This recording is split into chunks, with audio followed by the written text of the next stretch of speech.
এ নবী পাকের উম্মত উম্মতিরা, এ নবী পাকের দেওয়ানারা, কিতাবের মধ্যে এসেছে আল্লাহ পাক কিতাবে কোরআনে জানিয়ে দিলেন বিসমিল্লাহির রহমানির রহিম ইযা জা আজালুহুম ফালা ইস্তাখিরুনা সাআতাও ওয়ালা ইস্তাকদিমুন। এ নবী পাকের উম্মত উম্মতিরা, এ নবী পাকের দেওয়ানারা, আল্লাহ পাক কিতাবে কোরআনে জানিয়ে দিলেন হে আমার বান্দা বান্দীরা, দুনিয়ার জীবনটা এভাবে তোমরা উপভোগ করবে, দুনিয়ার জিন্দেগি এভাবে তোমরা জীবন যাপন করবে, সদা সর্বদা এটা স্মরণ রেখে দেবে, না জানি কখন বুঝি আচানক আজান এসে যাবে।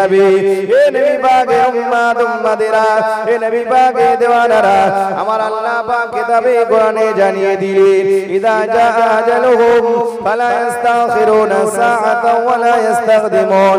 যখন কারো কাছে আজালটা পৌঁছে যাবে, ফালা ইস্তাখিরুনা সাআতাও ওয়ালা ইস্তাকদিমুন, তার জন্য একটা সেকেন্ড দেরি করা হবে না, একটা সেকেন্ড পূর্বেও তার জানটা কবজ করা হবে না। এ নবী পাকের উম্মত উম্মতিরা, এ নবী পাকের দেওয়ানারা, এই কিতাবের বর্ণনা, আল কোরআনের কিতাবে যে বর্ণনা করা হয়েছে, আজান শব্দ উল্লেখ করা হয়েছে, আল্লাহ পাক আজান শব্দ বুঝিয়ে দিয়েছে। এই আজানের ব্যাখ্যায় হযরতে আল্লামা জালালউদ্দিন রাহমাতুল্লাহ আলাইহি জালালাইন শরীফের তাফসীরের মধ্যে লিখেছেন আজাল বলতে মওতকে বোঝানো হয়েছে। এ নবী পাকের উম্মত উম্মতিরা, এ নবী পাকের দেওয়ানারা, এই আজান যখন কারো কাছে পৌঁছে যাবে, অর্থাৎ মওত কারো কাছে পৌঁছে যাবে, তার জন্য একটা সেকেন্ড দেরি করা হবে না, একটা সেকেন্ড পূর্বেও জানটা কবজ করা হবে না। এ নবী পাকের উম্মত উম্মতিরা, এ নবী পাকের দেওয়ানারা, তবে নিশ্চিত আমরা না জানি কখন আমাদের জানটা কবজ করে নেওয়া হয়, কারণ কবরস্থান আমাদের দুপাশে রয়েছে। আমরা ডান পাশে যদি লক্ষ্য করে দেখি, দুধের বাচ্চা, দুধের শিশুটাও শুয়ে রয়েছে, কলিজা ছেলে সন্তান অনেকে শুয়ে রয়েছে। আবার যদি আমাদের বাম দিকে লক্ষ্য করে দেখি, কত নওজোয়ান তরুণ যুবক শুয়ে আছে। এ নবী পাকের উম্মত উম্মতিরা, যারা 25 বছর বয়স হয়েছে, মনে করো আমি নওজোয়ান তরুণ যুবক, এখন আমার নামাজ পড়ার সময় হয়নি, এখন আমার দাড়ি রাখার সময় হয়নি, এখন আমার হজ করার সময় হয়নি, এখন আমার শরীয়ত মানার সময় হয়নি। এ নবী পাকের উম্মত উম্মতিরা, মনে রেখে দাও, কবরস্থানের দিকে একবার লক্ষ্য করে দেখো, ওই কবরস্থানে তোমার মতো কত নওজোয়ান যুবক শুয়ে আছে, যারা তোমারই মতো ভেবেছিল যে আমার সময় বাকি রয়েছে, হায়াতটা বাকি রয়েছে, আমি আজ করব না, আগামীতে আমি নামাজি হয়ে যাব, রোজাদার হয়ে যাব, জাকিরিন হয়ে যাব, সালিহিন হয়ে যাব।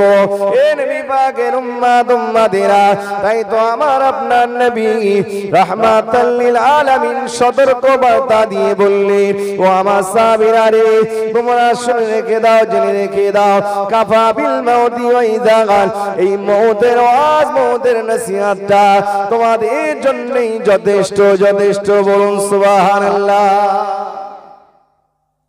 এই মওত এমন একটা বিষয়, এমন একটা সাবজেক্ট, এটা যদি কোনো বান্দা মুমিন মুমিনা স্মরণ করে নেয়, এটাই বান্দার হেদায়েতের জন্য যথেষ্ট। যে মওত এমন একটা বিষয়, সত্যি বাস্তবে বালিশে মাথা রেখে একবার ভেবে দেখবেন যে মওতটা আসলে কি। এই মওতের কথা স্মরণ করলে পাগল ভালো হয়ে যাবে। দুনিয়াতে যত রকম পাগলামি দেখছেন না, কেউ কখনো নিজেকে হিরো মনে করে পাগলামি করছে, কখনো নামাজির সঙ্গে বেয়াদবি, কখনো কোরআনে হাফেজের সঙ্গে বেয়াদবি, কখনো কিতাবে আলেমের সঙ্গে বেয়াদবি, কখনো পীর সাহেব পীরজাদার সঙ্গে বেয়াদবি, আবার কখনো বা দেখা যায় মসজিদ মাদ্রাসার সঙ্গে বেয়াদবি, কোরআনের সঙ্গে বেয়াদবি। দেখছেন কোরআনকে নিয়ে কি অবমাননা করা হচ্ছে, নতুন একটা ফিতনা লাগানোর চেষ্টা চলছে। মাথায় রাখেন, এগুলো হচ্ছে ক্ষণেকের জন্য, ক্ষণেকের জন্য। অতএব যদি আমি আপনি একটু সমীক্ষা করে দেখি, জাল কোরআন এবং হাদিস যে সাক্ষ্য দেয়, দুনিয়ার জমিনে ইতিপূর্বে, দুনিয়া শুরু থেকে আজ পর্যন্ত পৃথিবীর রেকর্ডে এটা নাই যে যারা দিনের দায়ী হয়ে আছে তাদের সঙ্গে যারা বেয়াদবি করেছে, ইসলামের সঙ্গে যারা বেয়াদবি করেছে, আল্লাহর শরীয়তের সঙ্গে বেয়াদবি করেছে, আল্লাহ তাদের কাউকে ছেড়ে দিয়েছেন। আল্লাহ ছাড় দিয়েছেন কিন্তু ছেড়ে দেননি, সময়ের অপেক্ষা। মেহেরবানি করে এইদিকে যারা বসে আছেন একটু যদি সামনে বসেন, আমার কথা বলতে সুবিধা হবে। একটুখানি উঠেও আসেন মেহেরবানি করে, দিনের খাতিরে একটু সামনে, ঠিক আমার স্টেট এখানে বসুন, আমার কথা বলতে সুবিধা হবে। কারণ মাইক্রোফোন যেদিকে আছে ডান দিকে বারবার ফলো করতে হচ্ছে।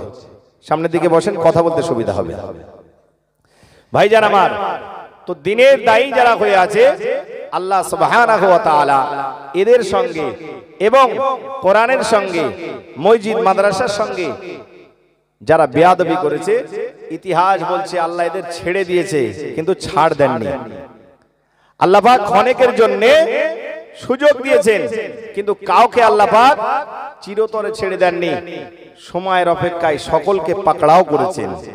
আজকের দেখছেন কোরআনের উপরে দাঁড়িয়ে এমন কোলাঙ্গার কিছু রয়েছে, তারা কোরআনের সঙ্গে বেয়াদবি করছে, নবী প্রেমিক, রাসূল প্রেমিক, কোরআনের মুহিব্বিনদেরকে উত্তপ্ত করার জন্য।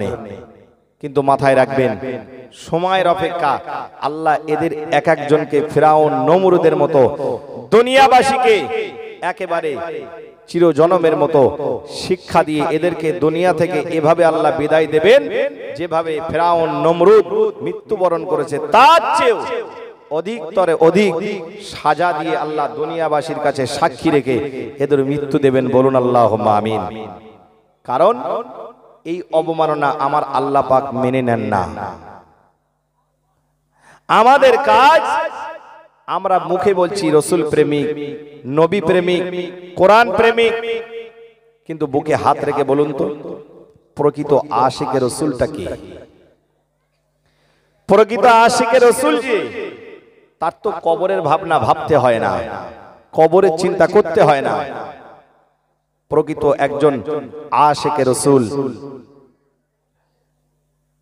তার আচার ব্যবহার, কথায় কাজে, এগুলো এমনিতেই পরিচয় পাওয়া যাবে যে তার ভিতরে খৌফে ইলাহি এবং কবরের ভয় পূর্ণাঙ্গ রয়েছে। তার কথা, তার কাজ সাক্ষ্য দেবে। কারণ একজন আশিকে রাসূল সে কখনো কোরআন, মসজিদ, মাদ্রাসা, ঈদগাহ, খানকা, দিনের দায়ী তাদের সঙ্গে বেয়াদবি করতে পারে না। কারণ এই আচরণটা আবু জেহেল, আবু লাহাব, উতবা, সাইবা এদের আচরণ। যারা আশিকে রাসূল, তাদের মহাব্বত, তাদের ভালোবাসা কেমন ছিল? এ নবী পাকের উম্মত উম্মতিরা, এ নবী পাকের দেওয়ানারা, কিতাবের মধ্যে এসেছে আল্লাহ নবী দিন ও দুনিয়া বাদশাহ হাবিবুল্লাহ নবী আমার হযরত উমর ফারুক রাদিয়াল্লাহু তাআলা আনহুকে ডেকে বললেন, ও আমার সাহাবা উমর, তুমি ততক্ষণ পর্যন্ত ঈমানদার মুকাম্মাল হতে পারবে না যতক্ষণ না আমি রাসূলুল্লাহ আমাকে এতটা ভালোবেসে নেবে, আমাকে এতটা মহব্বত করে নেবে কি তুমি তোমার নিজের পিতার চাইতে, মাতার চাইতে, সন্তানের চাইতে, নিজের চাইতেও আমি রাসূলুল্লাহ আমাকে যতক্ষণ না ভালোবেসে নেবে ততক্ষণ আমি রাসূল জানিয়ে দিই তুমি মুকাম্মাল ঈমানদার হতে পারবে না। এ নবী পাকের উম্মত উম্মতিরা, এ নবী পাকের দেওয়ানারা, আল্লাহ নবী সাহাবা হযরত উমর ফারুক রাদিয়াল্লাহু তাআলা আনহু বললেন, ইয়া রাসূলুল্লাহ, ইয়া হাবিবাল্লাহ, হুজুর আমার পিতামাতা আপনার পায়ে কুরবান হয়ে যাক। ইয়া রাসূলুল্লাহ, ইয়া হাবিবাল্লাহ, হুজুর আমি উমর ফারুক বলি, আমি আমার পিতা চাইতে, আমি আমার মাতা চাইতে, আমি আমার সন্তানের চাইতে আপনাকে বেশি ভালোবাসি, ভালোবাসি। ইয়া রাসূলুল্লাহ, ইয়া হাবিবাল্লাহ, হুজুর তবে আমি উমর ফারুক আমি আমার নিজের চাইতে আপনাকে বেশি ভালোবাসতে পারিনি। আমার আপনার নবী জানিয়ে দিলে, ও আমার সাহাবা উমর তুমি এখনো মুকাম্মাল ঈমানদার হতে পারোনি। ওই সময় উমর ফারুক রাদিয়াল্লাহু তাআলা আনহু বললেন, ইয়া রাসূলুল্লাহ, ইয়া হাবিবাল্লাহ হুজুর, আমি ওই আল্লাহর নামে শপথ করে বলি, এই মুহূর্তে আমি আমার নিজের চাইতেও আপনাকে বেশি ভালোবেসে নিয়েছি। একটু মহব্বতে হবে না সুবহানাল্লাহ? রাসূলের ভালোবাসা, রাসূলের মহব্বত কাকে বলে আর কেমন ভালোবাসা রাখতে হবে? আমার রাসূলকে যদি নিজের জানের চাইতেও বেশি ভালোবাসতে হয়, মাথায় রাখবেন আখলাকে রাসূল, কোরআনকেও নিজের জানের চাইতে বেশি ভালোবাসতে হবে, মসজিদকেও নিজের জানের চাইতেও বেশি ভালোবাসতে হবে, মাদ্রাসাকেও নিজের জানের চাইতেও বেশি ভালোবাসতে হবে। আমার রাসূলকে যেমন মহব্বত করি, আমার রাসূলের ওয়ারিস যারা তাদের সঙ্গেও মহব্বত রাখতে হবে। এটাই হলো ঈমান, এটাই হচ্ছে ঈমান। কিন্তু আপনি মনে করতে পারেন যে আমি আমার মন চাই জিন্দেগি, কার সঙ্গে ভালোবাসা রাখবো কার সঙ্গে রাখবো না এটা আমার ইচ্ছা। কিন্তু মাথায় রাখবেন আমার রাসূল কর্তৃক ঘোষণা, আপনি অস্বীকার করতে পারবেন না। এ শান, এ শওকত, মান মর্যাদা দিয়েছেন কে? আমার রাসূল, আমার রাসূল।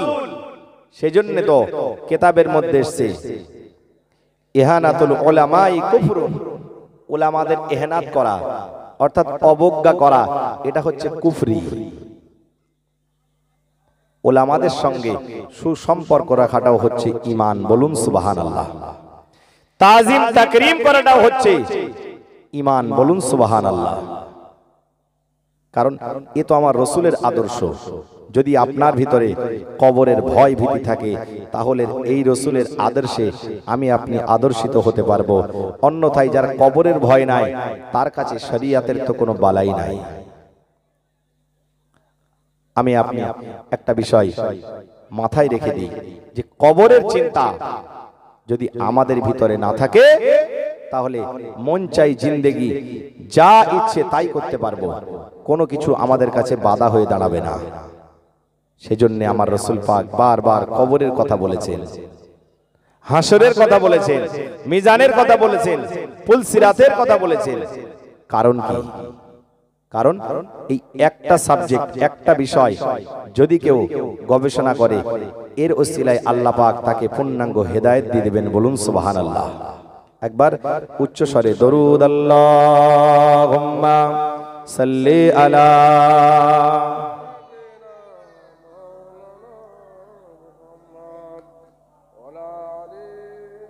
বলার নেই আরে, বুঝতে পারছেন কিছু? আমি সাউন্ডটা পাচ্ছি না ক্লিয়ার। আল্লাহুম্মা সাল্লি আলা। ঠিক আছে, ঠিক আছে, হ্যাঁ।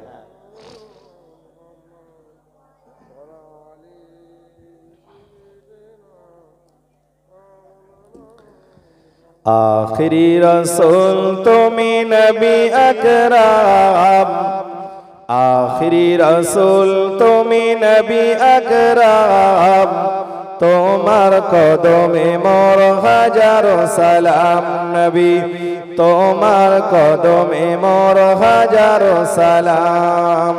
আখিরি রসুল তুমি নবী আকরাম, তোমার কদমে মোর হাজারো সালাম নবী। সালাম সালাম নবী হাজারো সালাম, সালাম সালাম নবী হাজারো সালাম, তোমার কদমে মোর হাজারো সালাম। আল্লাহুম্মা সাল্লি আলা।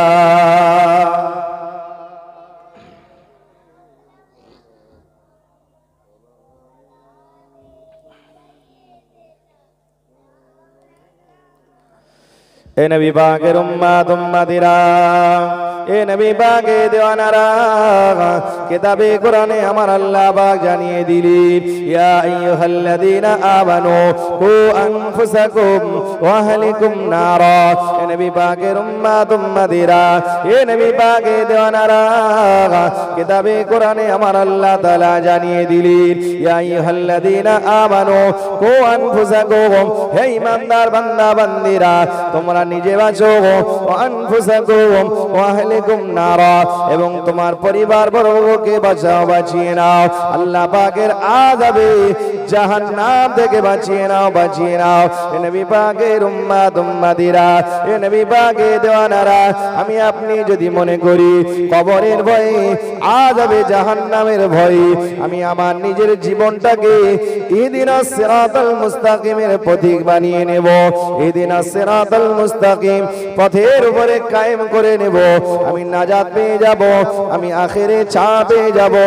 এ নবী পাকের উম্মত উম্মতিরা মনে রেখে দেন, শুনে রেখে দেন, না না না, আল্লাহ পাকের দেওয়া বিধান হুকুম শুধু নিজে বাঁচলে হবে না, আপনার উপরে আরো একটি দায়িত্ব দেওয়া হয়েছে, আপনার আহাল পরিবারকেও বাঁচাতে হবে। শুধু নিজে বাঁচলে নাজাত মিলবে না, নিজে বাঁচতে হবে, আহাল পরিবারকেও বাঁচাতে হবে।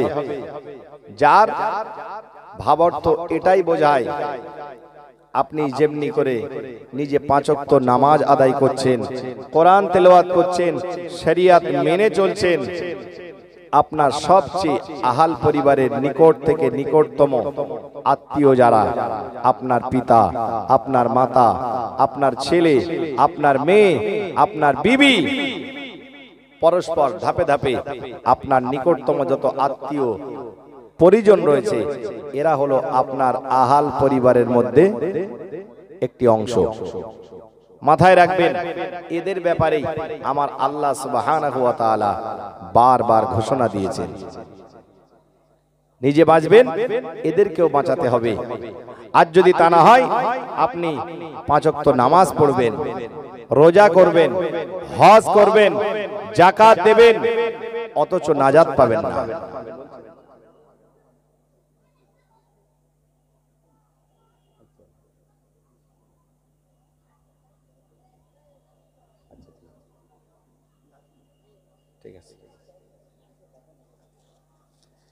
তো ভাইজান আমার, দেখেন, নিজে ইবাদত করার পরেও নাজাত পাবেন না, কারণ ইতিহাস তার সাক্ষ্য দেয়, কিতাবে তা বর্ণনা করা হয়েছে, যারা নিজে সঠিক রাস্তায় চলার পরে দুনিয়া থেকে বিদায় নিয়ে চলে গেছে, অথচ আহাল পরিবারকে সঠিক রাস্তায় কায়েম করতে পারেনি, তাদেরও নাজাত মেলেনি।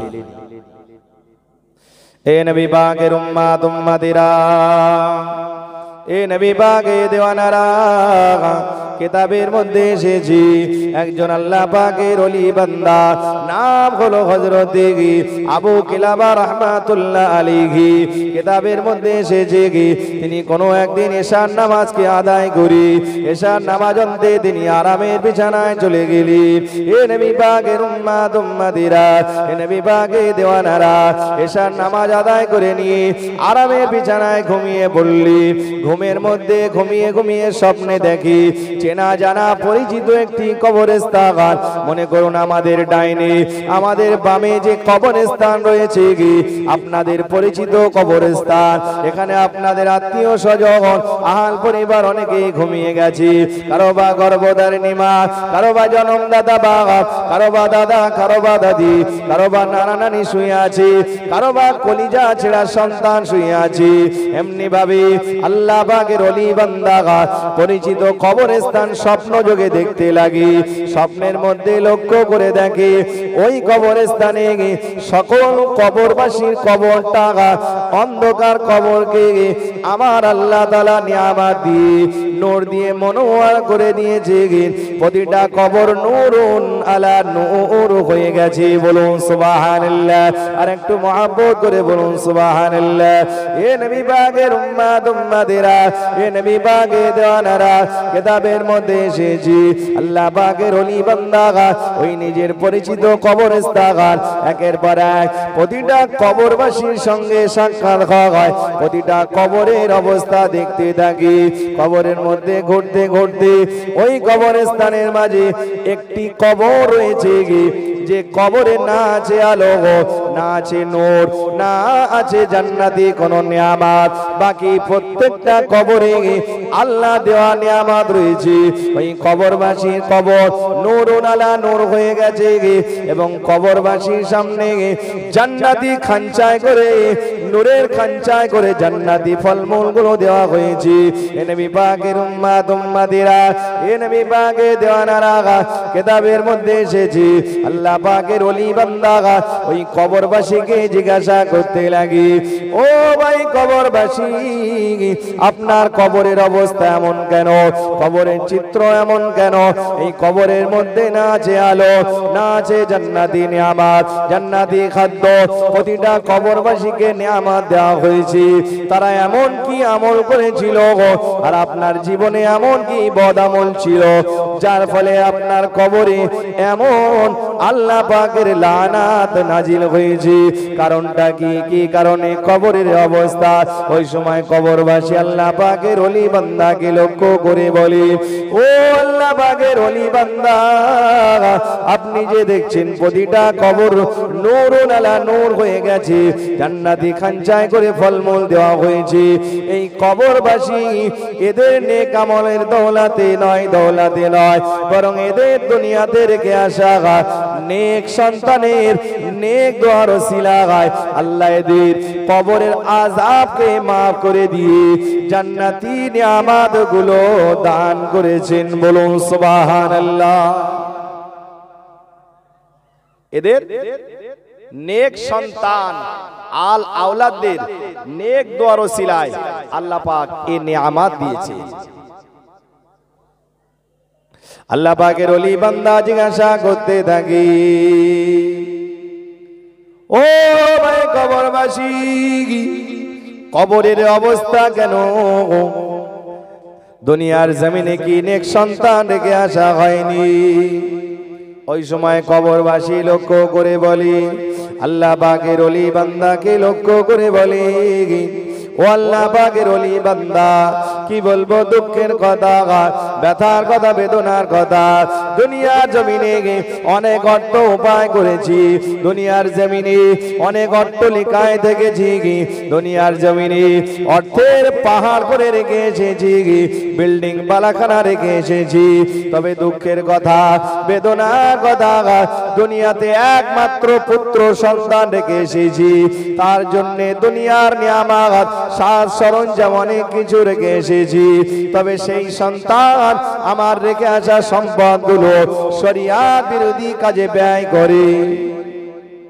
আমার সন্তানের বদ আমলের কারণে, আমার সন্তানের বদ আমলের কারণে, তার অকাজ কুকাজের কারণে, তার শরিয়াত বিরোধী কাজের জন্য আল্লাহ পাক আমার কবরে আযাব দিয়েছি। আল্লাহ পাকের ওলি বান্দা বুঝতে পারি, দুনিয়ার জমিনে নেক সন্তান যদি দোয়া করতে থাকে, আমার আপনার নবী নূহ নবী হাবিবুল্লাহ জানিয়েছি, আওয়ালাদিন সালিহিন ইয়াদুলাহু, আল্লাহ নবী আমার জানিয়ে দিলে দুনিয়ার জমিনে মানুষ যখন বেঁচে থাকে, বেঁচে থাকতে দুনিয়ার জমিনে যদি তিনটি কাজ করে যেতে পারে, এই কাজের বিনিময়ে আমার আল্লাহ তাআলা মৃত্যুর পরেও তার কবরে সাদগায়ে জারিয়া দান করে থাকে। বলুন সুবহানাল্লাহ। এক নম্বরে হলো দুনিয়ার জমিনে যদি সে সাদগায়ে জারিয়া কোনো দান করে যেতে পারে, সাদগায়ে জারিয়া মসজিদ মাদ্রাসা যদি দান করে যায়, এমন কোন নেক কাজে অর্থ ব্যয় করে যায়, এটা হলো সাদগায়ে জারিয়া। আমার নবী বলেন, যদি কেউ ইলম অর্জন করার পরে আর মানুষের মাঝে তা ছড়িয়ে যায়, মানুষের ফায়দার জন্য, মানুষের উপকারের জন্য, যে ইলমটা মানুষকে ফায়দা দেবে, এই ইলম সে মারা যাবার পরেও দুনিয়ায় যতদিন প্রচার হবে, তার জন্য নেক আমল কবরে তার জন্য জারি থেকে যাবে। বলুন সুবহানাল্লাহ। আর একটু মহব্বত করে বলুন সুবহানাল্লাহ। এ নবী পাকের উম্মত উম্মতিরা, এ নবী পাকের দেওয়ানারা, কিতাবের মধ্যে এসেছে আল্লাহ নবী আমার জানিয়ে দিলেন, নেক সন্তান যদি দুনিয়াতে থাকে, ওই নেক সন্তান যদি তার পিতামাতার জন্য দোয়া করতে থাকে, আমার আল্লাহ তাআলা ওই নেক সন্তানের ওসিলায় আল্লাহ পাক বান্দার জন্য ওই নেক সন্তানের দোয়ার ওসিলায় কবরের আযাবকে maaf করে দেবেন। বলুন সুবহানাল্লাহ।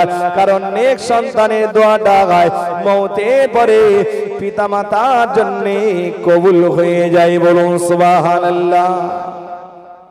আল্লাহ পাকের ওলি বান্দা বুঝতে পারলেন যে ব্যক্তির কবরের দুরবস্থা তার বদকার সন্তানের জন্য, যদি নেককার আওলাদ থাকতো, সন্তান থাকতো, তার ওসিলায় আল্লাহ পাক হয়তো তার দোয়ার ওসিলায় কবরে আল্লাহ পাক নিয়ামত দিতেন। বলুন সুবহানাল্লাহ।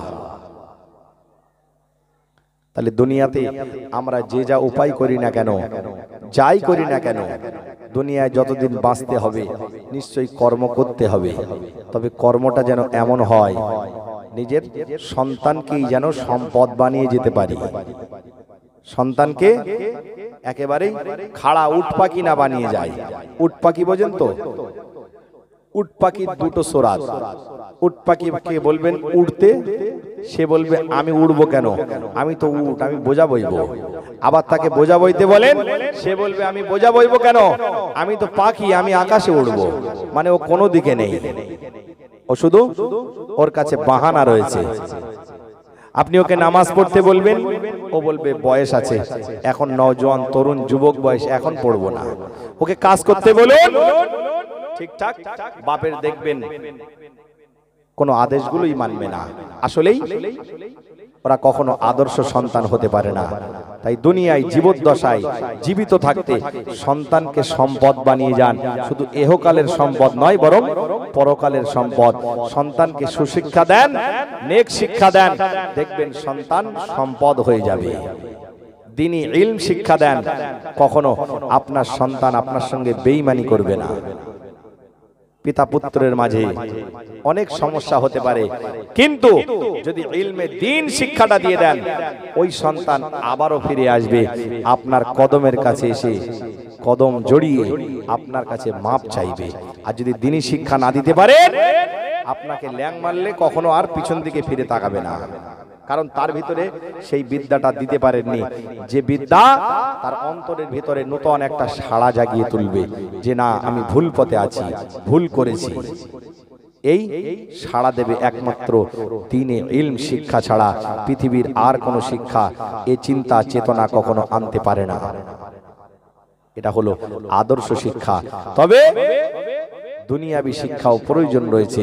আমরা আমাদের সন্তানদেরকে গড়ে তুলব দ্বীনি শিক্ষার পাশাপাশি দুনিয়াবী শিক্ষা দিয়ে, উভয় শিক্ষায় পাণ্ডিত্য যাতে অর্জন করতে পারে, তার জন্য সম্পদগুলো ক্ষয় করে তাদেরকে মানুষ করব। আমরা এমনটা করব না যে তাদেরকে অনেক সম্পদ দিয়ে সন্তানকে ইহকাল এবং পরকাল উভয়কাল বাতিল করে দেব, এমনটা করব না। আল্লাহ আমাদের হেদায়েত দিক। বলুন আল্লাহুম্মা আমিন। একবার তাকবীর দেন, নারে তাকবীর, নারে তাকবীর, নারে তাকবীর, নারে তাকবীর। সিলসিলায়ে হক ফুরফুরা শরীফ, সিলসিলায়ে হক ফুরফুরা শরীফ, নারে তাকবীর, নারে তাকবীর। আল কোরআনের আলো, আল হাদিসের আলো, নারে তাকবীর। হযরত মাওলানা আবুল আনসারী ভাই সাহেব, নারে তাকবীর, নারে তাকবীর।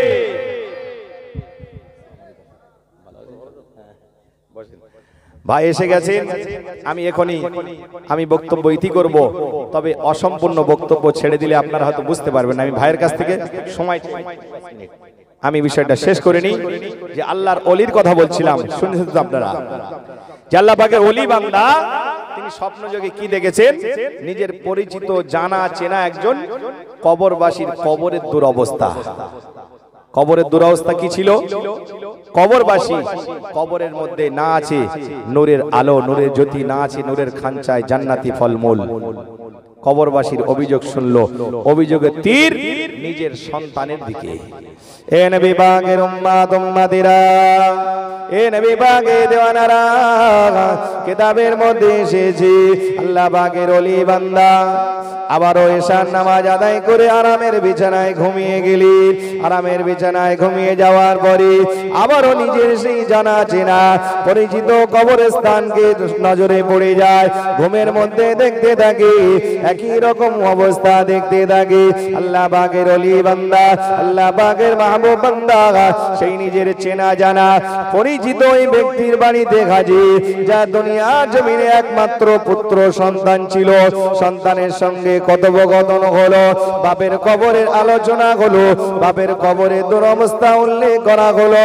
বাপের একমাত্র রেখে যাওয়া সন্তান নিজের পিতার কবরের দুরবস্থা জানার পরে, শোনার পরে মনের ভিতরে কি এমন উদয় হলো, আল্লাহ পাকের রহমত নাজিল হলো।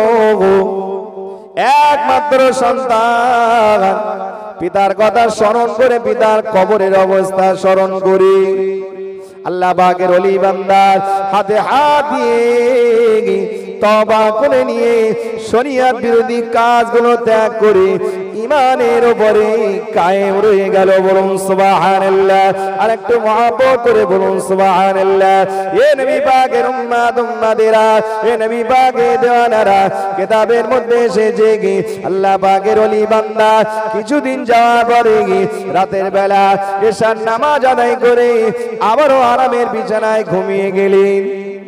ঘুমিয়ে ঘুমিয়ে স্বপ্নে দেখেন সেই নিজের চেনা জানা পরিচিত কবরস্থান। ওই কবরস্থানে লক্ষ্য করে দেখে পূর্বের ন্যায় যেমন প্রতিটা কবরবাসীর কবরে নূরের আলো, নূরের জ্যোতি ছিল, নূরের খাঞ্চায় করে জান্নাতি ফলমূল দেওয়া হয়েছিল, তেমনি ভাবে ওই কবরবাসীর কবরেও নূরের আলো দেওয়া হলো। কবরটা নূর আলা নূর হয়ে গেছে, নূরের খাঞ্চায় করে জান্নাতি ফলমূল গুলো দেওয়া হয়েছে। আল্লাহ পাকের ওলি বান্দা কবরবাসীকে সালাম জানিয়ে জিজ্ঞাসা করে, ও ভাই কবরবাসী, কবরের অবস্থাটা এমন হলো কিভাবে? ইতিপূর্বে তো দেখেছি কবরের তোর অবস্থা ছিল না, ছিল নূরের জ্যোতি, নূরের আলো, না ছিল জান্নাতি খাবার গুলো। ওই সময় কবরবাসী লক্ষ্য করে বলে, ও আল্লাহ পাকের ওলি বান্দা, কি বলবো দুঃখের কথা, এটা তো একমাত্র আপনারই মেহনতের ফল। বলুন সুবহানাল্লাহ। আরো মহব্বত করে বলুন সুবহানাল্লাহ।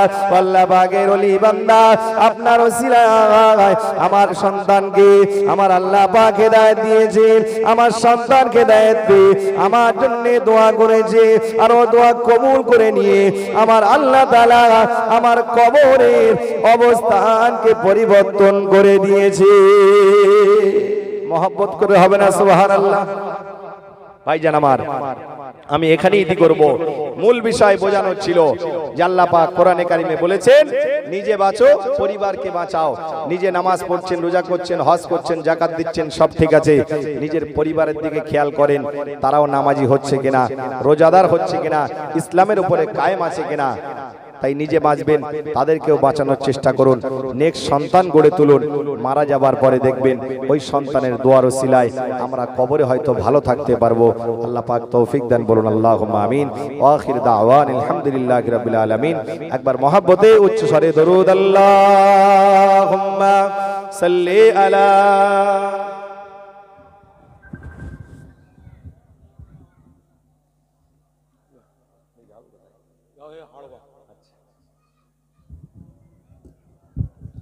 এখন আপনাদের সম্মুখে কোরআন এবং হাদিস থেকে আলোচনা রাখবেন আমাদের সকলের প্রিয়, যার ওয়াজ নসিহত আমরা ইউটিউব ফেসবুকের মাধ্যমে